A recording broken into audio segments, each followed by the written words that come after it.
Pretty good afternoon for লিপাস diary. গল্পের দ্বিতীয় পার্ট নিয়ে আসতেছে, আশা করি খুবই ভালো লাগবে। সেটা ছিল মেয়েদের যে নিঃসঙ্গতা, সামাজিক নিয়ম রীতির মধ্যেও দিয়েও তাদেরকে নিজের বলতে কেউ কোনো কিছুই হয় না। হ্যাঁ সত্যি, যখন ছোট থেকে বড় হয়ে ওঠে তখন হয় এটা মায়ের বাড়ি, বাবার বাড়ি বা আব্বুর বাড়ি, আর বিয়ের পরে হয় স্বামীর বাড়ি, বাচ্চা কাচ্চা হওয়ার পর তার ছেলের বাড়ি বা মেয়ের বাড়ি, তার বাড়ি কখনো হয়ে ওঠে না। সেই জায়গাটা তৈরি করতে করতে তার অনেকটা সময়, অনেকটা পরিস্থিতি, কঠিন ভালো খারাপ সব মিলে একটা সময় পার করার পরও তাকে খুব কষ্টকর দিনগুলো হাতে গুনে এক দুই করে কাউন্ট করতে হয়, যেটা মেয়েদের জন্য খুবই কষ্টসাধ্য। এক একটা মেয়ের জীবনের এক এক কাহিনী। চাইলে তুমিও কিন্তু তোমার গল্পটা শেয়ার করতে পারো। অবশ্যই যদি শেয়ার করতে চাও তাহলে আমার মেসেঞ্জে নক করে আমাকে জানাই দিও, আর আমি অবশ্যই শেয়ার করব আপনার ভিডিও আমার নিজ দায়িত্বে। সো চলুন গল্পের লাস্ট পার্টে আমরা যেটুকু জানার বাকি ছিল সেটাই শেয়ার করব আজকে। আশা করি ভিডিওটা অবশ্যই শেয়ার করতে ভুলবেন না।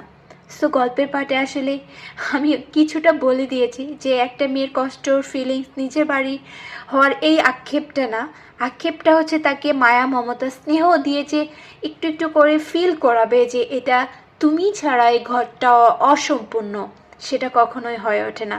কিন্তু আমি বলবো একটা মেয়ের প্রতিবাদ করাটা খুবই জরুরি। তার জন্য তাকে যে এক টুকরো সুতোর আশা করবে তাকে কেউ ওই এক টুকরো সুতো দিতে মানে সবারই নাখোশ থাকবে।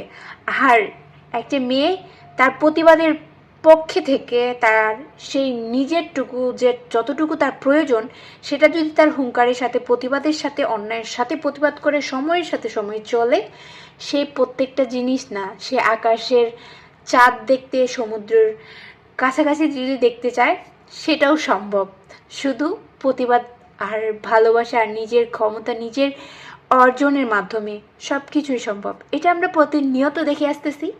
আর এই গল্পের শেষে মীমাংস মানে উপসংহার এতটাই ভালো হবে যে একটা মেয়েকে অবশ্যই প্রতিবাদী হতে হবে।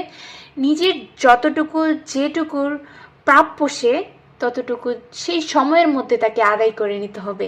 তবেই হবে সেই মেয়েটার জন্য নিজের বাড়িটাও, পরের বাড়িটাও নিজের দখল থাকবে, নিজের ভালোবাসাটা সে সাথে সাথে সে সময়ের সাথে পেয়ে যাবে। আর এই দিনগুলো, প্রতিটা দিন সে যত দিন বেঁচে থাকবে সেই দিনগুলো স্বপ্নের মতো হবে। মনে হয় সে রাজকুমারী, রাজরানী, শাহজাদের মতো বেড়ে ওঠা, তার প্রত্যেকটা শৈশব কৈশোর হাজবেন্ডের সাথে ভালো সময়গুলো অনেক সুন্দর স্পেন্ড করবে। কেমন লাগলো অবশ্যই জানাই।